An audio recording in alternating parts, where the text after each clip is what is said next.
Le clairon. Et en clairon, depuis les États-Unis, je suis très heureuse de recevoir Renaud Bochard. Bonjour Renaud Bochard. Bonjour Et Clémence. merci beaucoup d'être avec nous. Vous êtes avocat, auteur des chroniques égrégoriennes, le Substack, et puis Christopher Lash, le livre Un populisme vertueux aux éditions Michalon. Alors, beaucoup d'informations à traiter avec vous. Mais d'abord, des détails très importants sur l'auteur de la seconde tentative d'assassinat contre Trump, Ryan Ross.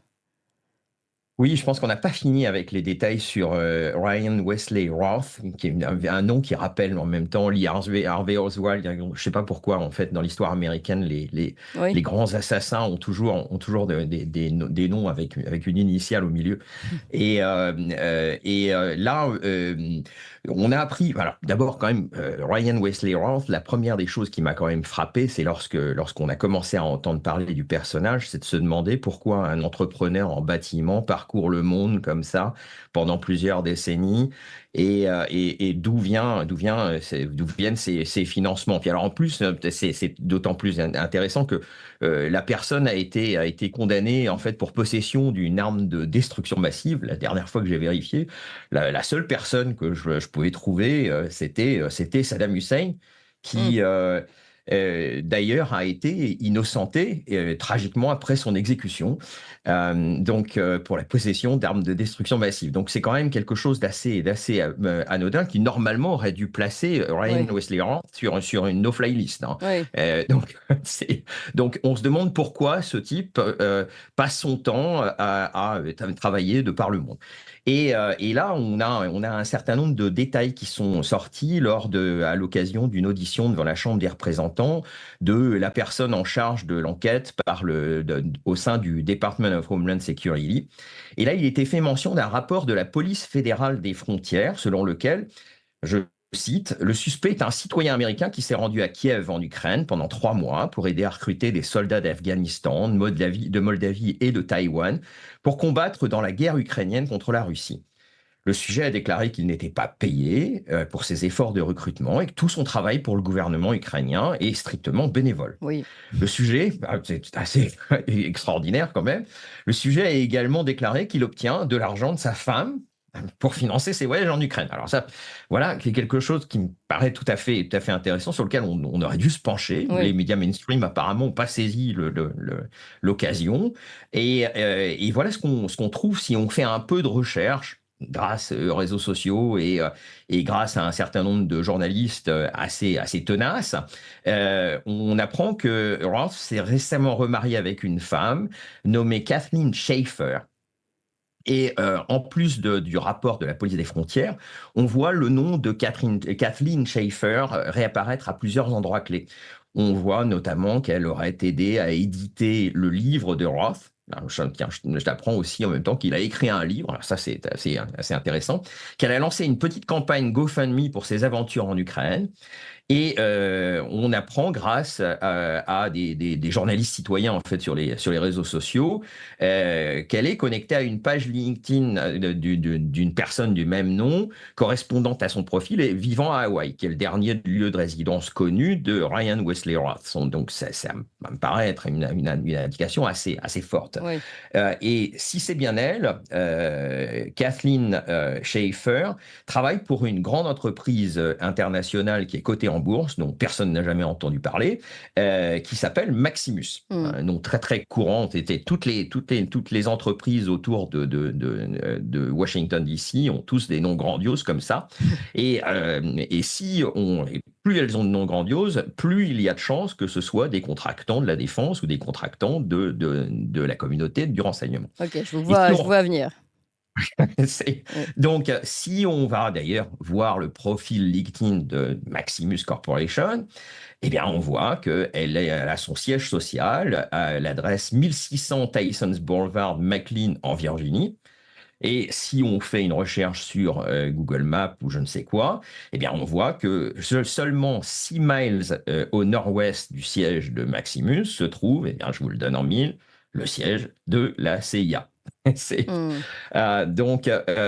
et ça devient encore plus intéressant c'est lorsqu'on regarde le profil maximaliste en fait de Maximus sur LinkedIn, on voit que l'entreprise emploie un peu plus de 10 000 personnes et que le site web de l'entreprise décrit les services de la société de cette façon, faire avancer les gens, la technologie et le gouvernement. Encore une fois, autre indication, si vous allez sur le site internet d'une société qui a un nom grandiose comme Maximus et que vous avez un slogan creux qui n'indique absolument pas ce que la société fait, vous êtes en face d'une entreprise qui espionne la population américaine pour le compte du gouvernement américain. En général, plus c'est flou, plus c'est une indication que c'est une société qui charrie des tonnes d'argent Oui. provenant du contribuable pour des buts De inavouables. toute façon, il y a quand même le Euh, mot technologie, gens et gouvernement. C'est vrai que quand on lit ça, oui, on voit bien tout de comment la suite. technologie peut être mise au service du gouvernement. Oui. Et puis pour finir sur Maximus, je recommande d'aller voir la vidéo explicative de ce que fait Maximus sur son site qui a d'ailleurs une chaîne YouTube. Et cette vidéo explicative figure sur la page d'accueil en fait de son site internet. Et je vous laisse deviner ce qui est mis en avant dans la vidéo explicative. Eh bien, la promotion des vaccins Covid. Ah tiens, Euh, ah, mm. on retrouve toujours en fait Les les grandes grands lignes, thèmes oui. du Oui, moment, les oui. grandes lignes de cet étrange et sinistre gouvernement qui est en train de se mettre en place. Et puis si on va quand même un petit peu plus loin dans la vidéo, on apprend qu'ils ont aussi promu un bond dans le machine learning qui a permis au gouvernement, alors là c'est quand même assez fort de café, de faire entrer en toute sécurité 50 000 migrants désespérés sur le territoire américain en seulement 18 heures. Mm. Donc voilà en gros où nous mène le rapport de la police fédérale des frontières sur Ryan Wesley Roth. On arrive bien évidemment à un contractant du gouvernement, de la défense et sans doute des agences de renseignement américaines, Oui. avec quand même des buts tout à fait intéressants. J'imagine si on découvrait qu'Atos a fait rentrer 50 000 migrants en France, ils sont allés les chercher en l'espace de 18 heures, ça ferait un petit peu les gorges chaudes. Hein. Mais c'est quand même très très important ce que vous dites. Et ça, vous dites, c'est relayé pour le moment sur les réseaux et par quelques journalistes. Ça a eu un retentissement pour le moment aux États-Unis ou pas ces informations? Absolument pas. Enfin, disons que tout ça est disponible publiquement, puisqu'encore une fois, si vous regardez les auditions devant la Chambre des représentants, tout ça est diffusé Oui. en fait Parce que je sur des rappelle qu'on chaînes. part d'un rapport de la police fédérale. Hein. On n'est pas sur du complotisme lambda. Hein. Ah ben on parle, le point de départ, c'est un rapport de la police fédérale des Mm. frontières et le point de départ, c'est encore une fois qui est un rapport fédéral, un rapport de la police fédérale des frontières qui est cité par la personne lors d'une audition devant la Chambre des représentants, par la personne désignée pour mener l'enquête par le Department of Homeland Security, donc une agence fédérale Mm. qui fait partie du cabinet et donc tout ça est extrêmement public. Or, ce qui est intéressant, c'est l'absence complète de couverture, de développement dans les médias mainstream, encore une fois, sur quand même ces détails qui sont tout à fait intéressants. Oui, oui. Et Oui. on voit très très bien. Alors bon, ils n'ont pas réussi à cacher, si vous voulez, le fait que Roth a mis ce voyage à travers le monde, etc.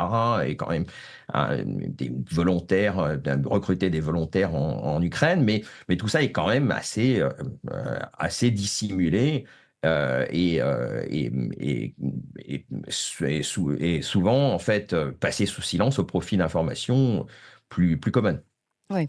En tout cas, bah, merci beaucoup pour ces informations. C'est en effet extrêmement important et on voit bien d'ailleurs la cohérence d'un éventuel combat de ce gouvernement sous-main pour la guerre en Ukraine, pour la vaccination Covid et pour l'immigration. Donc tout ça a quand même une logique. Alors Renaud Bochard, vous souhaitiez également revenir sur les annonces glaçantes d'Hillary Clinton avant de les commenter, que vous nous expliquiez ce qui se passe. Bah, je vous propose qu'on l'écoute, Hillary Clinton. Alors c'est une vidéo qui date de mardi dernier, je crois, sur la chaîne TV MSNBC, mardi 17 septembre, voilà. Mhm. Et on va l'écouter en anglais et puis je ferai la traduction en simultané. But I also think there are Americans who are Alors je pense qu'il est important de poursuivre des Russes, tout comme Mueller a inculpé de nombreux Russes qui étaient impliqués dans une ingérence électorale directe et soutenaient Trump en 2016. Mais je pense aussi qu'il y a des Américains qui sont impliqués dans ce genre de propagande et qu'ils devraient, dans certains cas, être poursuivis civilement, voire pénalement. Ce serait un meilleur moyen de dissuasion car les Russes sont peu susceptibles, sauf dans de très rares cas, d'être jugés aux États-Unis. Ils n'iront pas dans un pays où ils pourraient être extradés, ni ne reviendront aux États-Unis, sauf s'ils sont très imprudents.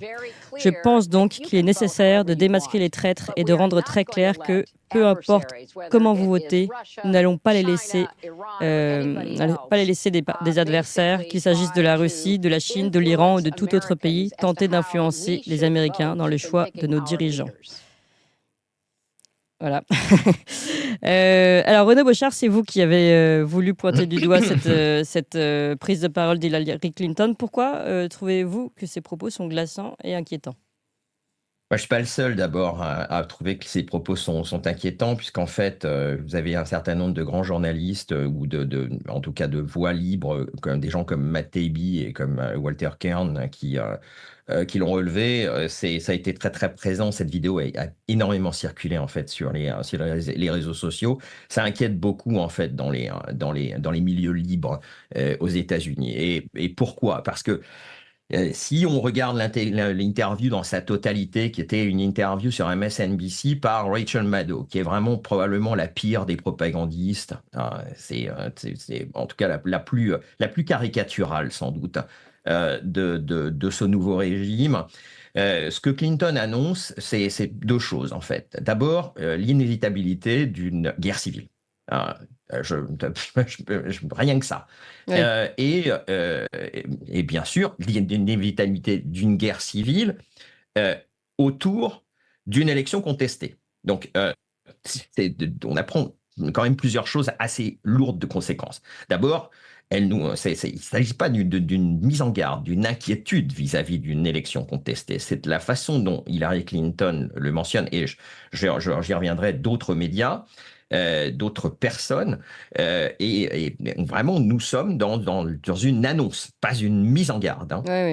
C'est donc l'inévitabilité d'une marche vers une guerre civile autour d'une élection contestée. Dans un deuxième temps, la mise en place d'un nouveau régime, d'un nouveau système, une nouvelle façon de faire les choses, qui se mettra en place, non pas entre aujourd'hui et l'élection, ce qui pourrait être le cas, puisque, en l'occurrence, Kamala Harris est aux manettes. Mais non, ça se mettra en place, tout ça, après l'élection. Parce que nous attendons, en fait, la guerre civile causée par une élection contestée, pour pouvoir ensuite organiser une vague de répression massive, qui se portera non seulement sur Trump, en fait, mais quelque part, Hillary Clinton et les médias qui relaient ce message font déjà, en fait, la chronique nécrologique, en fait, du mouvement trumpiste. Donc maintenant, la question qui est de se poser, c'est à qui on va s'en prendre. Et lorsqu'Hillary Clinton dit il va falloir qu'un certain nombre d'Américains soient poursuivis au pénal pour des délits d'opinion, qui seraient en fait des relais en fait de propagande étrangère, eh bien, nous sommes dans quelque chose qui est absolument, qui est absolument horrible, qui est vraiment un véritable cauchemar dystopique.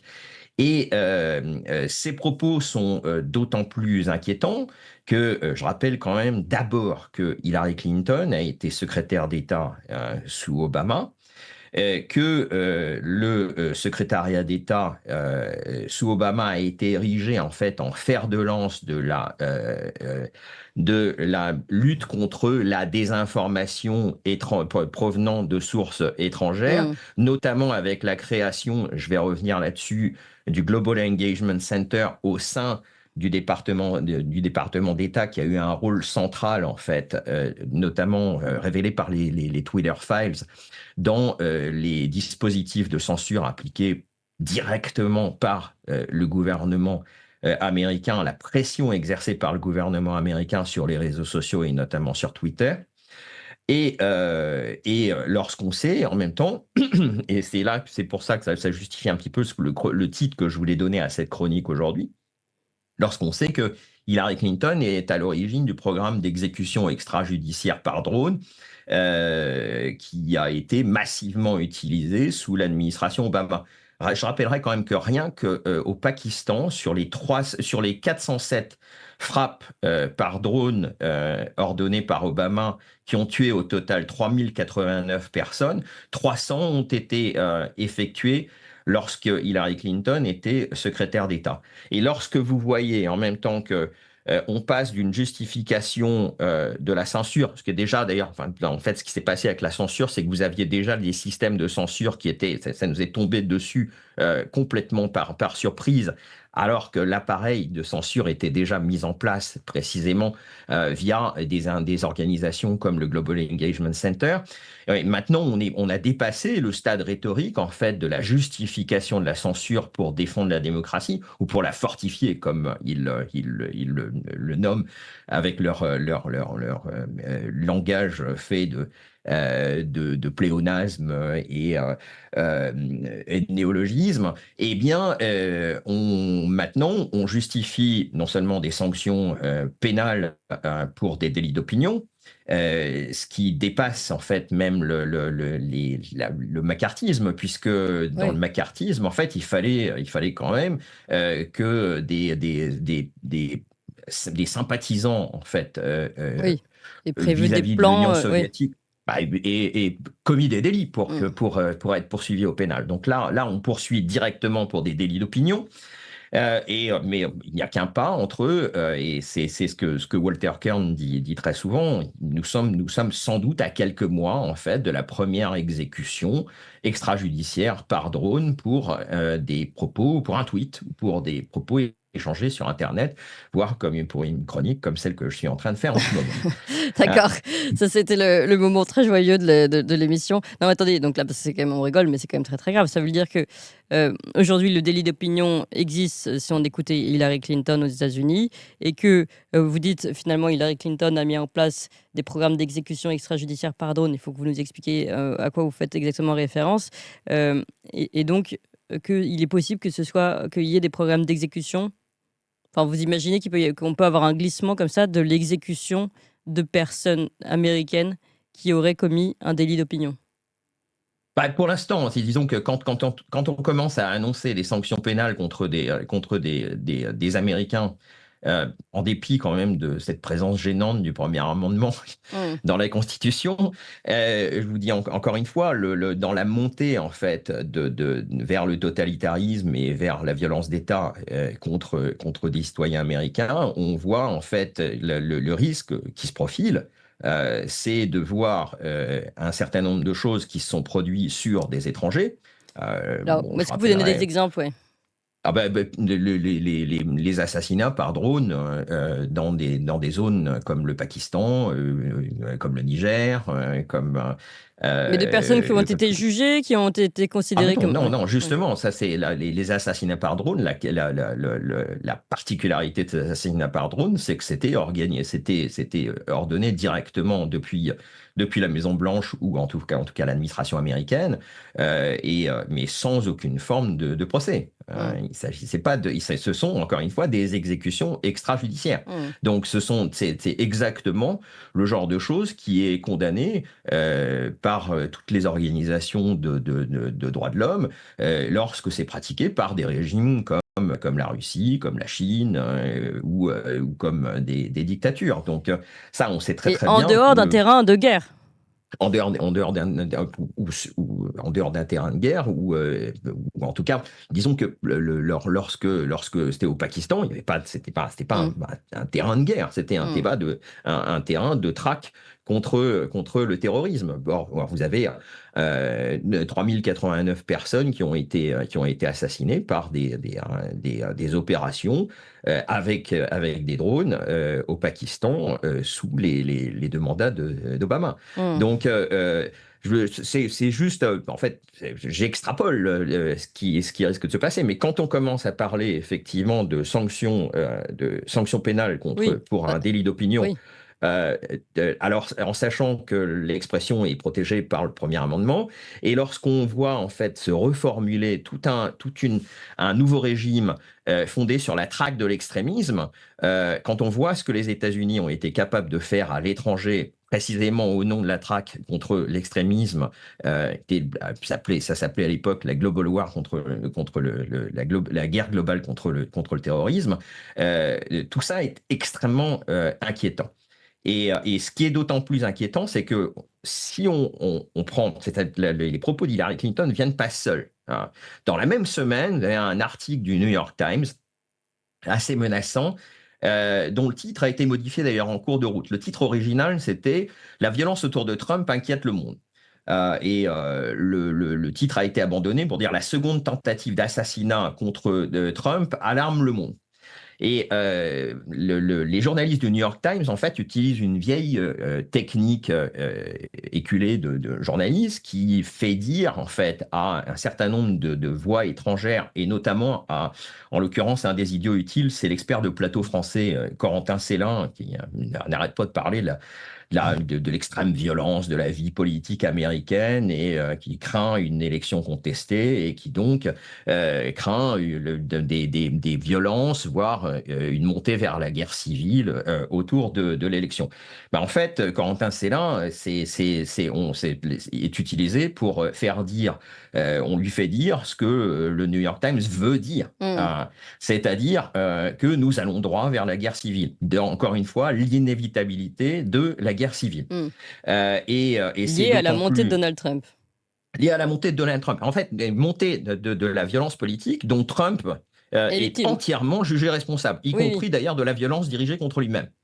C'est fort, en rhétorique. C'est assez fort, oui. Alors que de l'autre côté, on nous dit oh oui, mais nous condamnons la violence légitime, y compris d'ailleurs contre le futur Hitler.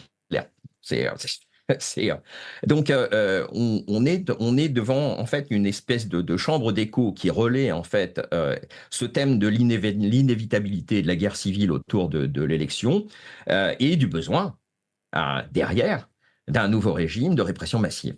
Alors, bon, Trump, si vraiment on se profile dans ce scénario, Trump sera sorti du paysage politique américain. Si on se projette en fait dans 2 mois, dans 1 mois et demi maintenant, avec la victoire de Kamala Harris, des troubles sociaux très graves, suivis d'une campagne massive de répression. Pardon, des troubles sociaux qui seraient peut-être liés au fait, vous m'arrêtez si je me trompe, que les Américains considèrent qu'on leur a volé leur élection, par exemple. Oui, et alors là, je vais revenir là-dessus. Il y a quand même des signaux en même temps tout à fait inquiétants sur l'intégrité du processus électoral, alors qu'on s'avance dans la dernière ligne. Enfin, je vais là-dessus, juste quelques détails qui viennent de l'actualité des 2 dernières semaines, simplement. Par exemple, dans l'État de l'Oklahoma, qui n'est pas un des États clés, c'est un État solidement républicain, l'Oklahoma. Mais des officiels en fait de l'État de l'Oklahoma viennent d'annoncer d'avoir retiré 450 000 inscrits des listes électorales, qui étaient en fait des inscrits illégalement sur les listes électorales. Vous aviez 97 000 personnes décédées, 56 000 électeurs privés de leurs droits civiques en vertu d'une condamnation, et 15 000 doublons, et surtout 195 000 électeurs retirés des listes pour absence de justification de résidence dans l'État. Euh, donc, et ça, bon, moi, ça fait longtemps que je le dis. Je connais plusieurs personnes qui ont voté dans deux États lors des élections de 2016 et de 2020, qui ont voté dans le Maryland et en Pennsylvanie, par exemple. Oui. Bon, et alors. Pour ajouter à ça, par exemple, encore ça vient de l'actualité des 2 dernières semaines, hein, sur l'intégrité du processus électoral. La commission électorale du comté de Luzerne, en Pennsylvanie, alors là, on parle d'un État clé, vient d'interdire les boîtes aux lettres électorales, ce qu'on appelle les voting ballot boxes, où les électeurs doivent déposer leur bulletin de vote en raison du trop grand risque de fraude. Ces voting ballot boxes, ce sont tout simplement des boîtes aux lettres, en fait, dans lesquelles vous allez déposer des bulletins.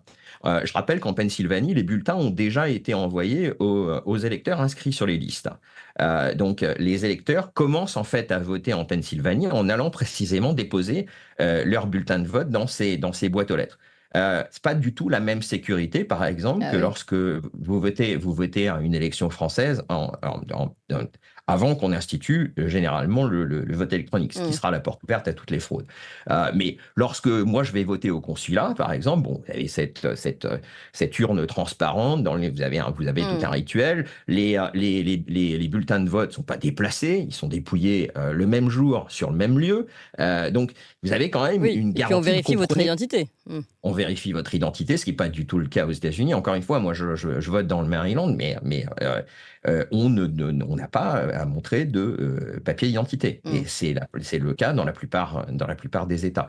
Donc, il y a un certain nombre de choses qui sont tout à fait inquiétantes sur l'intégrité du processus électoral. Il y a aussi un arrêt récent de la Cour suprême de l'Arizona, un des États clés, qui vient en fait de valider en fait la présence de 98 000 personnes sur les listes électorales dont on n'a aucune preuve de la nationalité.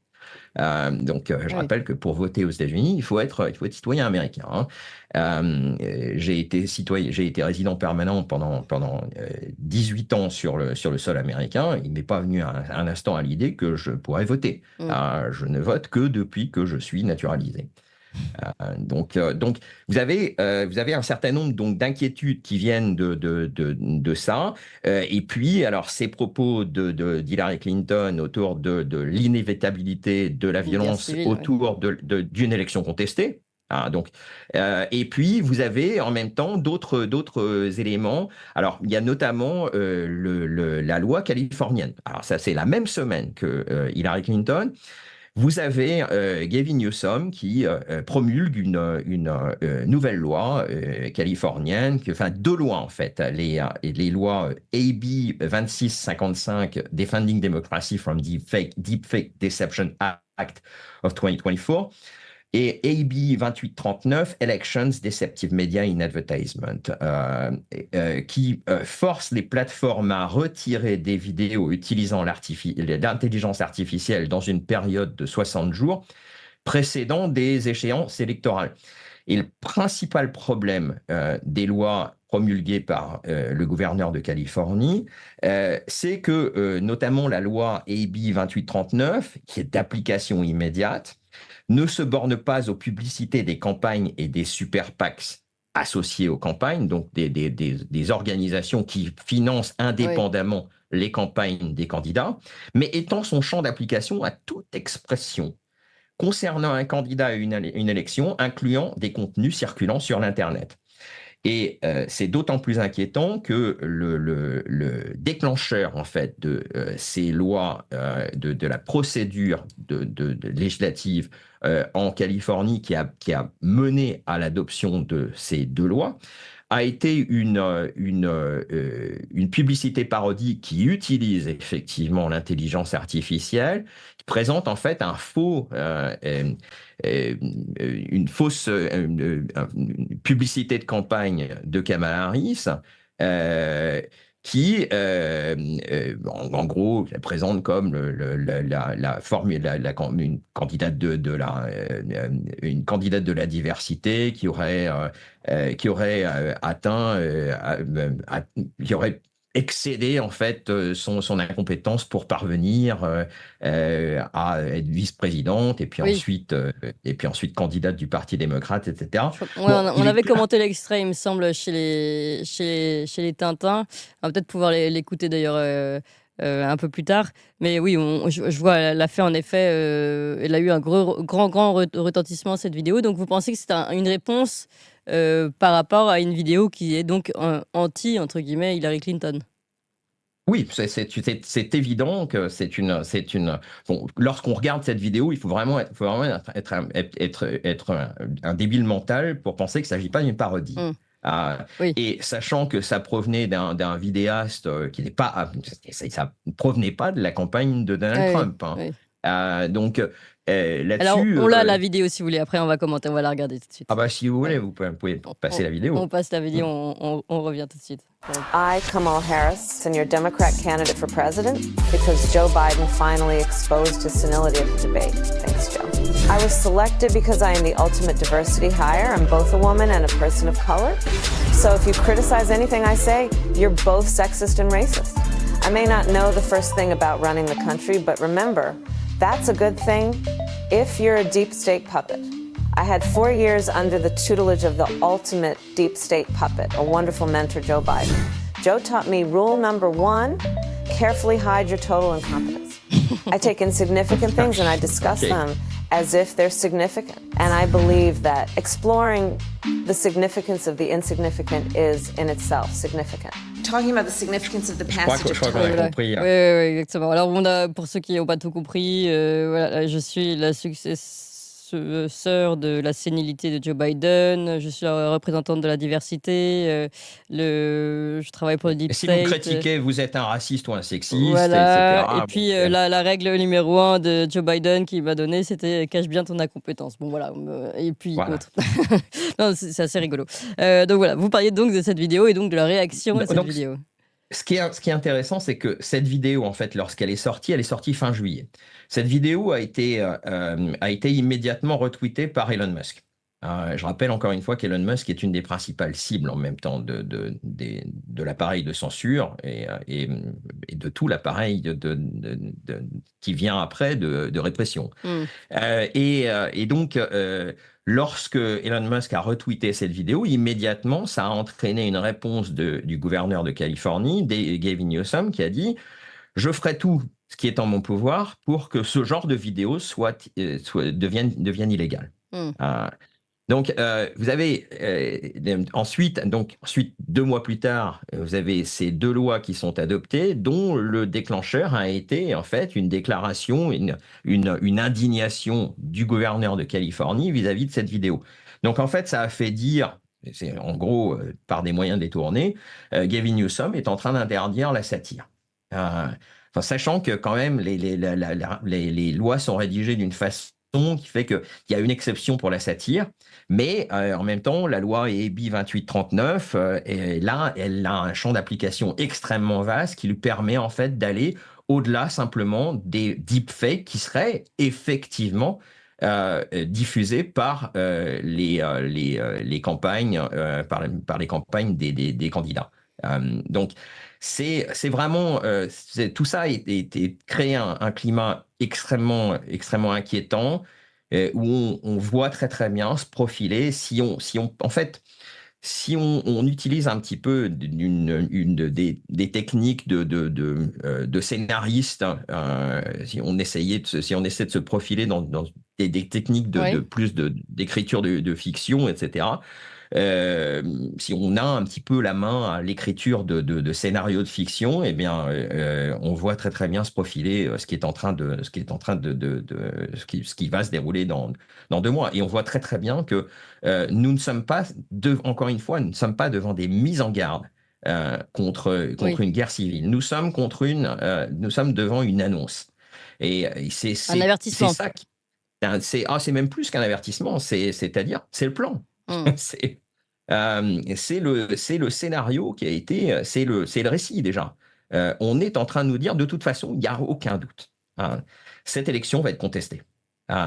Cette élection va être contestée, elle va être contestée et ce sera entièrement, quoi qu'il arrive, ce sera entièrement la responsabilité de Donald Trump. Oui. Et encore une fois, ce qui est d'autant plus inquiétant, c'est que si vraiment ce scénario se précise, Donald Trump, dans 2 mois, il ne sera plus là.